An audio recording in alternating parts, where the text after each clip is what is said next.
Welcome, everyone. You are tuning in to Engaging Walk. My name is Drake. And my name is Ruby. We believe in the power of walking together and talking together.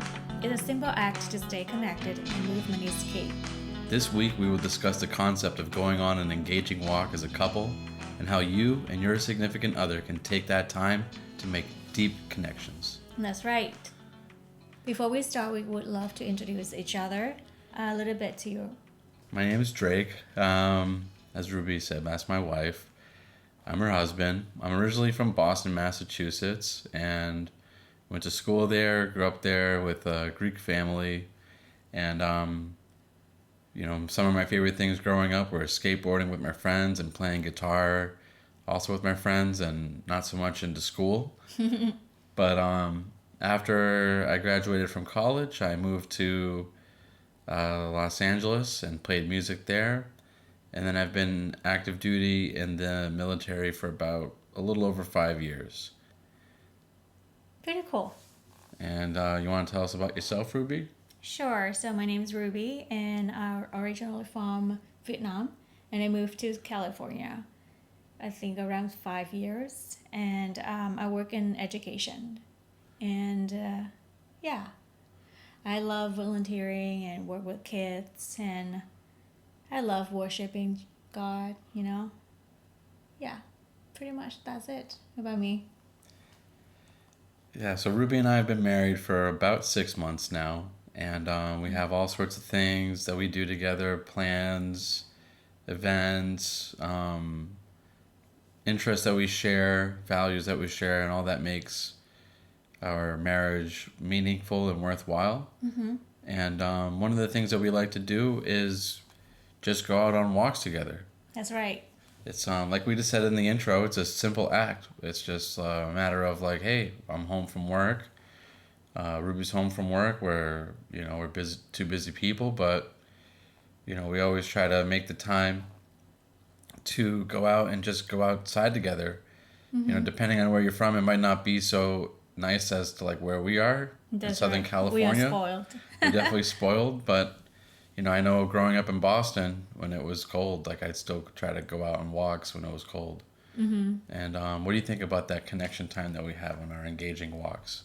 And what separates an engaging walk from just a regular walk?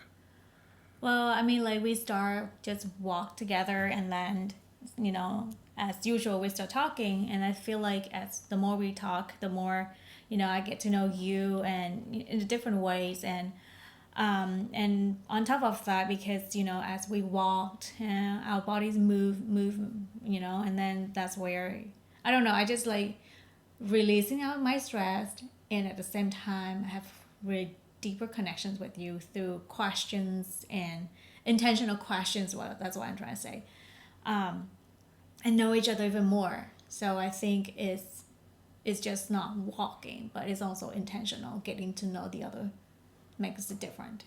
Yeah, Ruby and I have been dating for a while, but we've been married for only 6 months, but we still have so much to learn about each other. Yeah, and I think during our dating time, you just asked me, hey, do you want to walk within my neighborhood, and then to get boba, and I think that's where we realize that, hey, walking is something that we share together, and we enjoy it very much. Yeah, it's a lot of fun. We'd like to go on walks wherever if like we're on a road trip somewhere, or if we're on the weekend. Mm-hmm. We try to find some new place, or even just around the neighborhood, to just go out and enjoy the sunshine, enjoy the weather. Yeah. And just get out and get moving. Mm-hmm. It's definitely, and I think one of the things that helps is like you don't have to like look at the person. You can kind of just, keep your eyes out and look around, look about. You don't have to like stare at each other. Look at nature, enjoying, flowers, birds. Mm-hmm. Yeah. Yeah, the other day it was a lot more than the other day. We saw these parrots flying around. Yeah, it was crazy.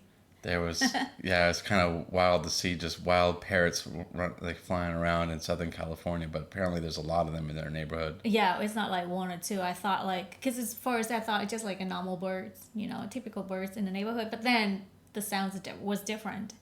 And our neighbor was like, oh, it was 6 parrots next to, just next to the tree next to us. Yeah, we definitely kind of ruined it for him because I wanted to bring one of them home as a pet. So while I was like trying to beckon them to come with us, they all flew away. But yeah, we have parrots at our neighbor pet. They will fly around. The other day we saw another 2 in our parking lot. So we'll see. Maybe one day. And we were going on that engaging walk. I remember during that time we were talking about actually one of the main topics of that discussion was schedules. Mm-hmm. And schedules is a difficult thing for us to manage. I imagine it's the same with many other people as well, but particularly for us because there's just so many things that we want to do. Not just this podcast, but work, worship, balancing that, Bible study, activities, going out on date nights. It's almost as if I wish sometimes that there was just an extra day in the week that nobody else knew about. That there was an 8th day in the week that only me and Ruby had access to.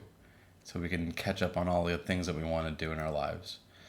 And, but lately I've been finding that, one of the things that we discussed recently that is analogous to our lives is this idea of that I was thinking about when we were having breakfast is that your lives together is essentially like a different component or a new component. The Bible talks about the 2 becoming one. Mm-hmm. And what does that actually mean? Well, it's almost like you both become a new person together. Mm-hmm. But at the same time, there's still the individual that you have to bring to the table. Yeah.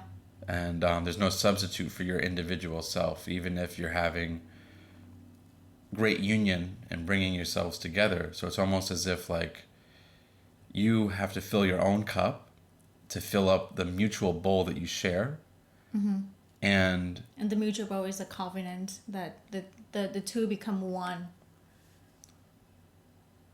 And to maintain that is difficult because your cup needs to be filled. And what fills your cup up? And then how do you bring that excess to the bowl so that your marriage is meaningful, your marriage is